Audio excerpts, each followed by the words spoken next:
জাতীয় বার্নে যারা এই মুহূর্তে চিকিৎসাধীন রয়েছেন তাদের অবস্থার সবশেষ খবরাখবর আমরা আপনাদের জানাতে চাই। যুক্ত হবেন সহকর্মী জাবেদ আব্দুল্লাহ। জাবেদ, আমরা বলছিলাম যে দুজনকে ছাড়পত্র দেওয়া হয়েছে, তারা হাসপাতাল ছেড়ে গিয়েছেন কিনা এবং যারা আহত রয়েছেন চিকিৎসাধীন তাদের চিকিৎসার সবশেষ খবরাখবর আপনার মাধ্যমে আমরা জানতে চাই।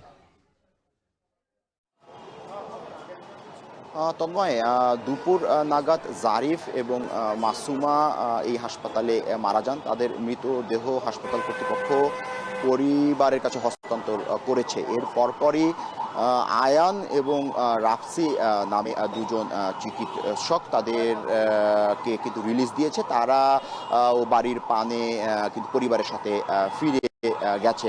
হাসপাতাল কর্তৃপক্ষ এখানে গণমাধ্যমের সাথে ব্রিফ করেছিল। তারা জানিয়েছে যে এই হাসপাতালে এখন পর্যন্ত ভর্তি আছেন ৩৬ জন রোগী। এছাড়া এই ঘটনায় মৃত্যুবরণ করেছে ৩৫ এবং এই হাসপাতালে আইসিইউতে ভর্তি আছে ৪ জন রোগী। অর্থাৎ সব মিলিয়ে ক্রিটিক্যাল, ইন্টারমিডিয়েট এবং সিভিয়ার মিলিয়ে মোট ৩৬ জন রোগী এখানে চিকিৎসাধীন রয়েছেন।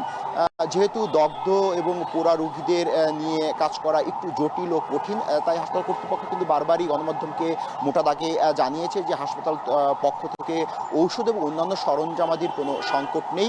এই পোড়া এবং দগ্ধ রোগীদের চিকিৎসায় তারা তাদের সর্বোচ্চটুকু আসলে নিয়োগ করেছেন এবং সেই সঙ্গে তাদের চেষ্টার কোনো ঘাটতি নেই কিন্তু বলে কিন্তু তারা আমাদেরকে জানিয়েছিল। একটু জানিয়ে রাখি যে এই জাতীয় বার্ন অ্যান্ড প্লাস্টিক সার্জারি ইনস্টিটিউটে সবচেয়ে বেশি ৩৬ জন রোগী চিকিৎসাধীন। এছাড়া রাজধানীর আরও ৬টি হাসপাতালে কিন্তু সে বিমান দুর্ঘটনার ঘটনায় যারা আহত হয়েছে তাদের কিন্তু চিকিৎসা চলছে, আমরা কিন্তু তেমনটি জেনেছি।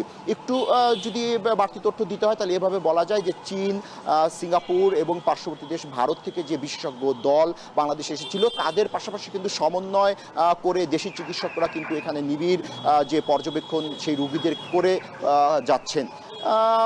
স্বজনদের লাশ নিয়ে যাবার সময় জারিফ এবং মাসুমার পরিবারের সদস্যরা একটু আক্ষেপ নিয়ে বলেছিল যে মানব সৃষ্ট এ দুর্ঘটনা বলি হয়েছেন তাদের পরিবারের সদস্যরা। আর যারা আহত আছেন তারা তো এখন এই হাসপাতালে চিকিৎসাধীন আছেন।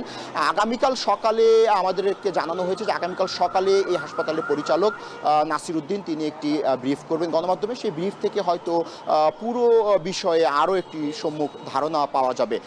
তন্ময়, এই ছিল জাতীয় burn and plastic surgery institute থেকে আমার কাছে সবশেষ তথ্য। তন্ময়। জাবেদ, নিশ্চয়ই আমরা পরবর্তী ঘন্টায় আপনার সঙ্গে আবারও যুক্ত হব এবং ব্রিফিংয়ের যে বিস্তারিত তথ্য আছে সেগুলো নিশ্চয়ই দর্শকদেরও জানাতে পারবো। দর্শক, জাতীয় burn and plastic surgery institute থেকে আমাদের সঙ্গে যুক্ত হয়েছিলেন সহকর্মী জাবেদ আব্দুল্লাহ।